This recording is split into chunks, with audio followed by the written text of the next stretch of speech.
The Mysterious Island by Jules Verne, Part 2, Chapter 15. The next day, the 20th of October, at 7 o'clock in the morning, after a voyage of 4 days, the Bonadventure gently glided up to the beach at the mouth of the Mersey. Cyrus Harding and Neb, who had become very uneasy at the bad weather and the prolonged absence of their companions, had climbed at daybreak to the plateau of Prospect Heights, and they had at last caught sight of the vessel which had been so long in returning. "God be praised! There they are!" exclaimed Cyrus Harding. As to Neb, in his joy, he began to dance, to twirl round, clapping his hands and shouting, "Oh, my master!" A more touching pantomime than the finest discourse. The engineer's first idea, on counting the people on the deck of the Bonadventure, was that Pencroft had not found the castaway of Tabor Island, or at any rate that the unfortunate man had refused to leave his island and change one prison for another. Indeed, Pencroft, Gideon Spilett, and Herbert were alone on the deck of the Bonadventure. The moment the vessel touched, the engineer and Neb were waiting on the beach, and before the passengers had time to leap on to the sand, Harding said, "We've been very uneasy at your delay, my friends. Did you meet with any accident?" "No," replied Gideon Spilett. "On the contrary, everything went wonderfully well. We will tell you all about it." "However," returned the engineer, "your search has been unsuccessful, since you are only 3 just as you went." "Excuse me, Captain," replied the sailor. "We are 4. You have found the castaway?" "Yes." "And you have brought him?" "Yes." "Living?" "Yes." "Where is he? Who is he?" "He is," replied the reporter, "or rather he was, a man. There, Cyrus, that is all we can tell you." The engineer was then informed of all that had passed during the voyage, and under what conditions the search had been conducted, how the only dwelling in the island had long been abandoned, how at last a castaway had been captured, who appeared no longer to belong to the human species. "And that's just the point," added Pencroft. "I don't know if we have done right to bring him here." "Certainly you have, Pencroft," replied the engineer quickly. "But the wretched creature has no sense." "That is possible at present," replied Cyrus Harding. "But only a few months ago the wretched creature was a man like you and me. And who knows what will become of the survivor of us after a long solitude on this island? It is great misfortune to be alone, my friends, and it must be believed that solitude can quickly destroy reason, since you have found this poor creature in such a state."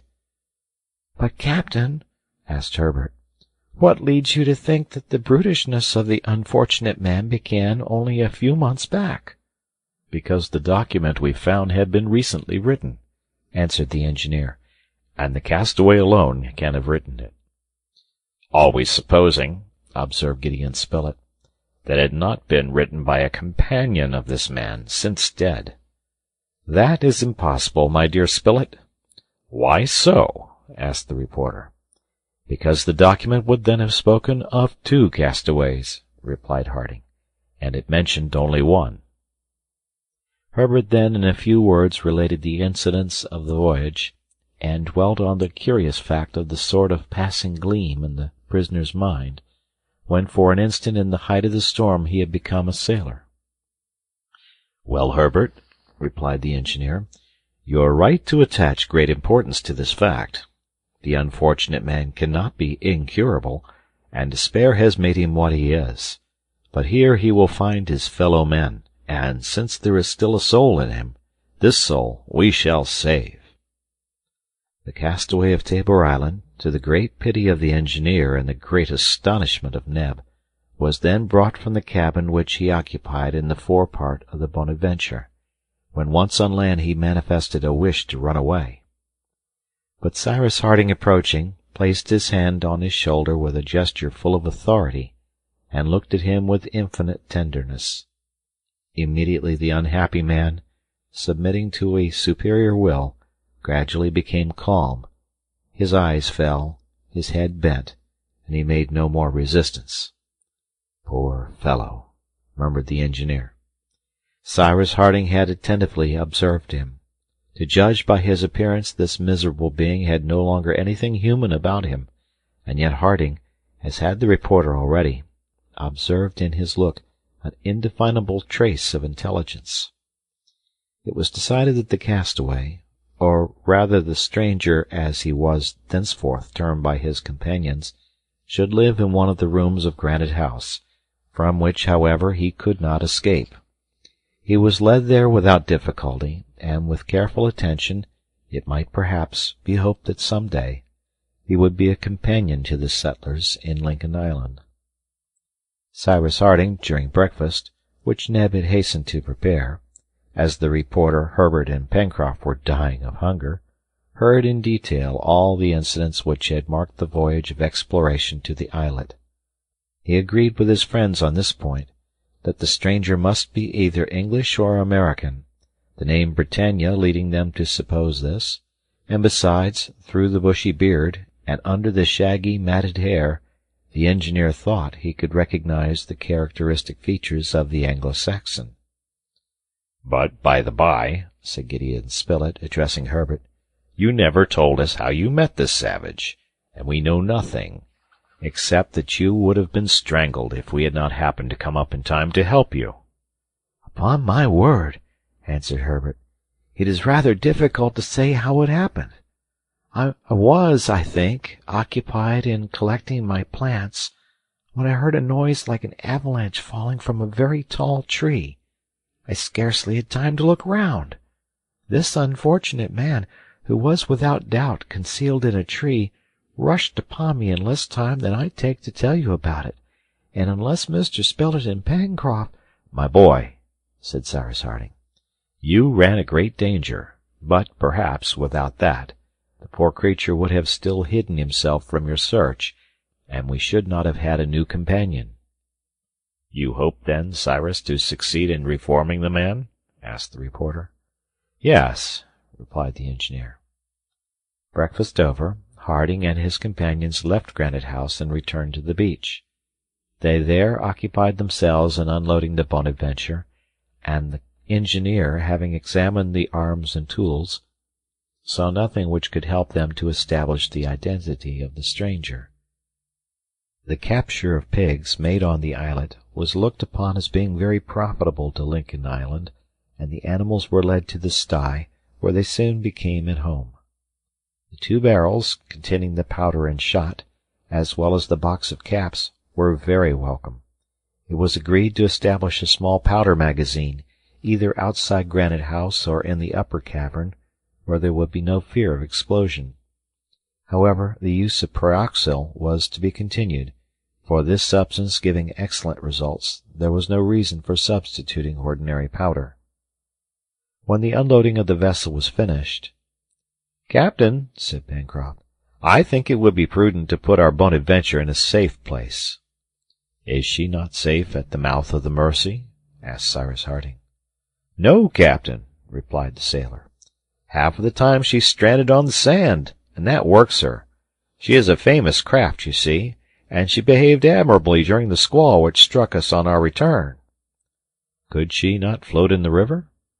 "No doubt, Captain, she could, but there is no shelter there, and in the east winds I think that the Bonadventure would suffer much from the surf." "Well, where would you put her, Pencroft?" "In Port Balloon," replied the sailor. "That little creek, shut in by rocks, seems to me to be just the harbor we want." "Is it not rather far?" "Pooh! It is not more than 3 miles from Granite House, and we have a fine straight road to take us there." "Do it then, Pencroft, and take your Bonadventure there," replied the engineer. "And yet I would rather have her under our more immediate protection. When we have time, we must make a little harbor for her." "Famous!" exclaimed Pencroft. "A harbor with a lighthouse, a pier, and a dock! Ha! Really, with you, Captain, everything becomes easy." "Yes, my brave Pencroft," answered the engineer, "but on condition, however, that you help me, for you do as much as 3 men in all our work." Herbert and the sailor then re-embarked on board the Bonadventure. The anchor was weighed, the sail hoisted, and the wind drove her rapidly towards Claw Cape. 2 hours after, she was imposing on the tranquil waters of Port Balloon. During the first days passed by the stranger in Granite House, had he already given them reason to think that his savage nature was becoming tamed? Did a brighter light burn in the depths of that obscured mind? In short, was the soul returning to the body? Yes, to a certainty, and to such a degree that Cyrus Harding and the reporter wondered if the reason of the unfortunate man had ever been totally extinguished. At first, accustomed to the open air, to the unrestrained liberty which he had enjoyed on Tabor Island, the stranger manifested a sullen fury, and it was feared that he might throw himself on to the beach out of one of the windows of Granite House. But gradually he became calmer, and more freedom was allowed to his movements. They had reason to hope, and to hope much. Already, forgetting his carnivorous instincts, the stranger accepted a less bestial nourishment than that on which he fed on the islet, and cooked meat did not produce in him the same sentiment of repulsion which he had showed on board the Bonadventure. Cyrus Harding had profited by a moment when he was sleeping to cut his hair and matted beard, which formed a sort of mane and gave him such a savage aspect. He had also been clothed more suitably, after having got rid of the rag which covered him. The result was that, thanks to these attentions, the stranger resumed a more human appearance, and it even seemed as if his eyes had become milder. Certainly, when formerly lighted up by intelligence, this man's face must have had a sort of beauty. Every day, Harding imposed on himself the task of passing some hours in his company. He came and worked near him, and occupied himself in different things, so as to fix his attention. A spark, indeed, would be sufficient to re-illumine that soul, a recollection crossing that brain to recall reason. That had been seen during the storm on board the Bonadventure. The engineer did not neglect either to speak aloud, so as to penetrate at the same time by the organs of hearing and sight the depths of that torpid intelligence. Sometimes one of his companions, sometimes another, sometimes all joined him. They spoke most often of things belonging to the navy, which must interest a sailor. At times the stranger gave some slight attention to what was said, and the settlers were soon convinced that he partly understood them. Sometimes the expression of his countenance was deeply sorrowful, a proof that he suffered mentally, for his face could not be mistaken. But he did not speak, although at different times, however, they almost thought that words were about to issue from his lips. At all events, the poor creature was quite quiet and sad. But was not his calm only apparent? Was not his sadness only the result of his seclusion? Nothing could yet be ascertained.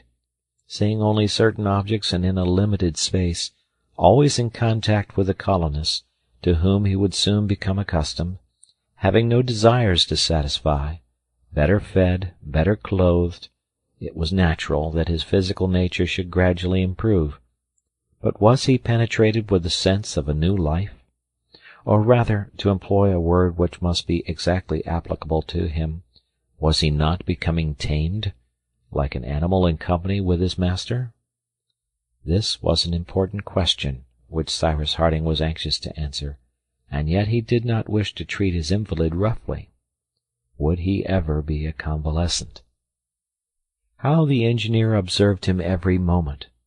How he was on the watch for his soul, if one may use the expression! How he was ready to grasp it! The settlers followed with real sympathy all the phases of the cure undertaken by Harding.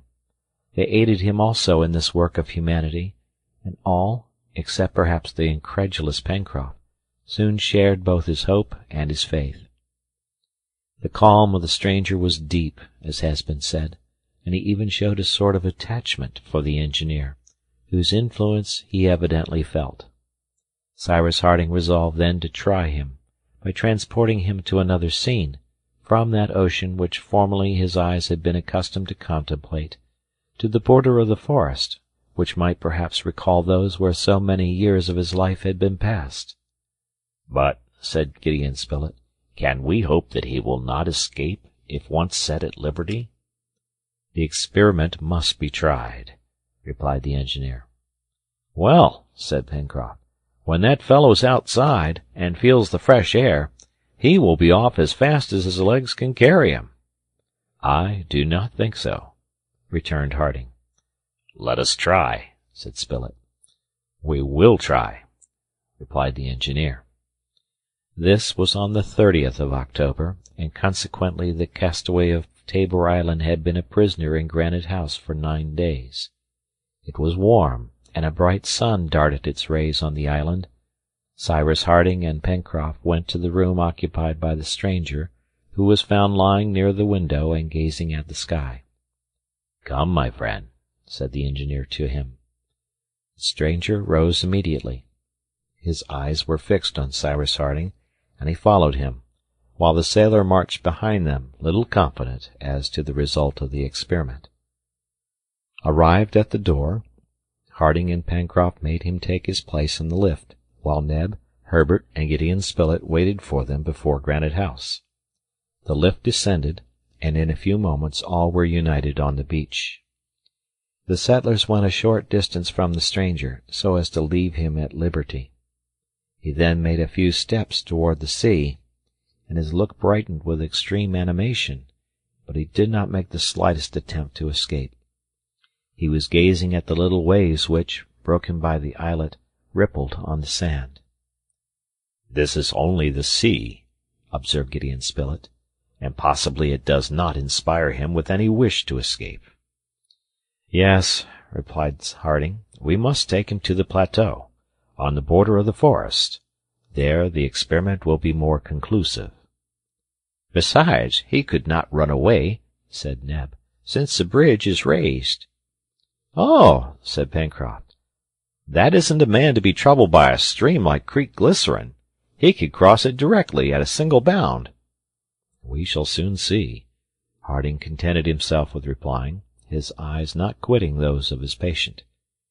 The latter was then led towards the mouth of the Mercy, and all climbing the left bank of the river reached Prospect Heights.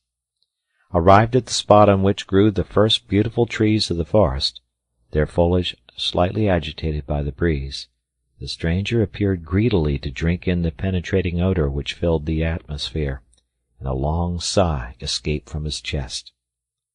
The settlers kept behind him, ready to seize him if he made any movement to escape.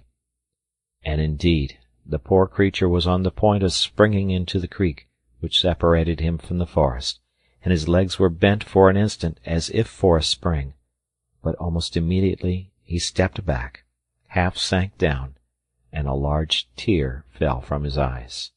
"Ah!" exclaimed Cyrus Harding, "you have become a man again, for you can weep." End of chapter.